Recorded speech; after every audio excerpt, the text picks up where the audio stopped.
പരിശുദ്ധ അമ്മയുടെ പ്രത്യക്ഷീകരണത്തിൻ്റെ സാക്ഷിയായി എന്നെ എൻ്റെ കുടുംബത്തെയും ഉയർത്തിയതിന് ഈശോയ്ക്കും പരിശുദ്ധ അമ്മയ്ക്ക് ഹൃദയം നിറഞ്ഞ നന്ദി പറയുന്നു. എൻ്റെ പേര് നിയ എബ്രഹാം. ഞാൻ മാന്നാറിൽ നിന്നാണ് വരുന്നത്. എൻ്റെ വിവാഹം കഴിഞ്ഞ് 2 വർഷമായിട്ടും എനിക്ക് കുഞ്ഞുങ്ങളുണ്ടായിരുന്നില്ല. അപ്പം ഞാൻ ഹോസ്പിറ്റലിൽ കാണിച്ചപ്പോൾ എനിക്ക് PCOD പ്രശ്നം ഉണ്ടായിരുന്നു. പിന്നെ എൻ്റെ ഹസ്ബൻഡിന് കൗണ്ട് കുറവായിരുന്നു. അങ്ങനെ ഞങ്ങൾ ഹോസ്പിറ്റലിൽ ലാസ്റ്റ് പറഞ്ഞു അവർ IVF ചെയ്യണമെന്ന് പറഞ്ഞു. അതിന് ഞങ്ങൾ വില്ലിങ് അല്ലായിരുന്നു. പിന്നെ ഞാൻ ഇവിടെ വന്ന് ഉടമ്പടി എടുത്ത് 8/5/2025 ഞാൻ ആദ്യമായി വന്ന് ഉടമ്പടി എടുക്കുന്നത്.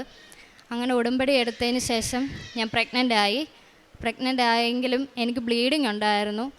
ഞാൻ ഇവിടെ വന്ന് പ്രാർത്ഥിച്ച് അച്ഛനെ കണ്ടു. അച്ഛൻ എൻ്റെ വിരലിൽ സൈത്ത് പുരട്ടി ഞാനതെൻ്റെ വയറിന്മേൽ പുരട്ടി വിശ്വാസപ്രമാണം ചൊല്ലി പ്രാർത്ഥിച്ചു. ആ നിമിഷം തന്നെ എൻ്റെ ബ്ലീഡിങ് നിന്നു. പിന്നെ ഞാൻ ഹോസ്പിറ്റലിൽ പോകാനായിട്ട് പ്രാർത്ഥിച്ചുകൊണ്ടിരുന്ന സമയത്ത് 25 എന്നുള്ള ഡേറ്റ് മാതാവ് എന്നെ കാണിച്ചു തന്നു. അന്ന് എന്താ സംഭവിക്കുകയെന്ന് എനിക്ക് അറിയത്തില്ലായിരുന്നു.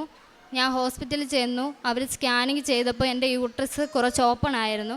3 മാസമേ ആയിട്ടുണ്ടായിരുന്നുള്ളൂ. അപ്പോൾ ഡോക്ടർ പറഞ്ഞു നല്ലതായിട്ട് ബെഡ് റെസ്റ്റ് എടുക്കണം. 25-ാം തീയതി നമുക്കൊരു സ്കാൻ ചെയ്തിട്ട് എന്താണെന്ന് വെച്ചാൽ തീരുമാനിക്കാമെന്ന് പറഞ്ഞു. അങ്ങനെ ഞാൻ വീട്ടിൽ വന്ന് നല്ല വിഷമം ഉണ്ടായിരുന്നു.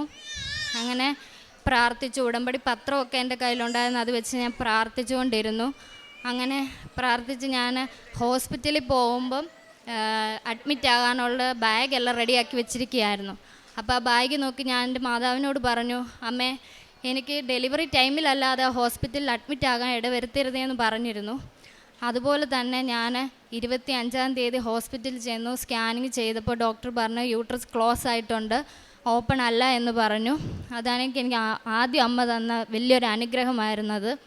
അതിനുശേഷം ഞാൻ എൻ്റെ പ്രഗ്നൻസി ടൈം മുഴുവൻ ഇവിടുന്ന് കിട്ടിയ ഉടമ്പടി തൈലം എൻ്റെ വയറിൽ പുരട്ടി വിശ്വാസപ്രമാണം ചൊല്ലി പ്രാർത്ഥിക്കുമായിരുന്നു. എന്നും 5:30 ആകുമ്പോൾ എഴുന്നേറ്റ് പ്രാർത്ഥിക്കുകയും ചെയ്യുമായിരുന്നു. പിന്നെ ഞാൻ അമ്മയോട് പറഞ്ഞിരുന്നു എനിക്കൊരു പെൺകുഞ്ഞിനെ തരുന്നെങ്കിൽ അമ്മയുടെ പേര് ഞാൻ മരിയാന്ന് അവൾക്ക് പേരിടാമെന്ന് പറഞ്ഞിരുന്നു. എൻ്റെ ഡെലിവറിയിൽ നിന്ന് ഒരു പ്രശ്നവുമില്ലായിരുന്നു, നോർമൽ ഡെലിവറി ആയിരുന്നു. അമ്മ എനിക്ക് ഒരു പെൺകുഞ്ഞിനെയാണ് തന്നത്. അവൾക്ക് ഞാൻ മരിയാന്നാണ് പേരിട്ടിരിക്കുന്നത്. ഉടമ്പടി വസ്തുവായിട്ട് ഞാൻ ഉടമ്പടി തൈലം എൻ്റെ വയറിൽ പുരട്ടി പ്രാർത്ഥിക്കുകയും ഉടമ്പടി ഉപ്പ് ഹോസ്പിറ്റലിൽ പോകുന്ന സമയത്തെല്ലാം ഞാൻ ആ ഉപ്പ് ഇച്ച് കഴിച്ചുകൊണ്ടാണ് പോയിക്കൊണ്ടിരുന്നത്.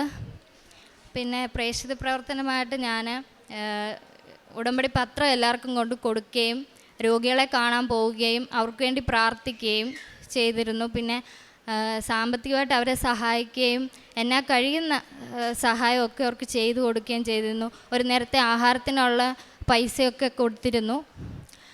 പിന്നെ ആത്മീയമായിട്ട് ഞാൻ ബൈബിൾ വായിക്കാനും പള്ളിയിൽ പോകുവാനും വിശുദ്ധ കുർബാന സ്വീകരിക്കാനും ഒക്കെ എനിക്ക് സാധിച്ചു. ഇത്രയും വലുതും ചെറുതുമായിട്ട് ഒരുപാട് അനുഗ്രഹങ്ങൾ പരിശുദ്ധ അമ്മ എനിക്ക് തന്നിട്ടുണ്ട്. ഇത്രയും അനുഗ്രഹങ്ങൾ ചെയ്തു തന്ന പരിശുദ്ധ അമ്മയ്ക്കും ഈശോയ്ക്കും ഹൃദയം നിറഞ്ഞ നന്ദി പറയുന്നു. ഞാൻ നിങ്ങളെ കടാക്ഷിക്കുകയും സന്താന പുഷ്ടി നൽകി നിങ്ങളെ വർദ്ധിപ്പിക്കുകയും ചെയ്യും. നിങ്ങളുമായി ഞാൻ എൻ്റെ ഉടമ്പടി ഉറപ്പിക്കും. ലേവിയുടെ പുസ്തകം 26-ാം അധ്യായം 9-ാം വചനമാണ്. ഉടമ്പടി വിശ്വാസത്തിൻ്റെ ഒരു വിശ്വാസ പ്രകടനമാണ്.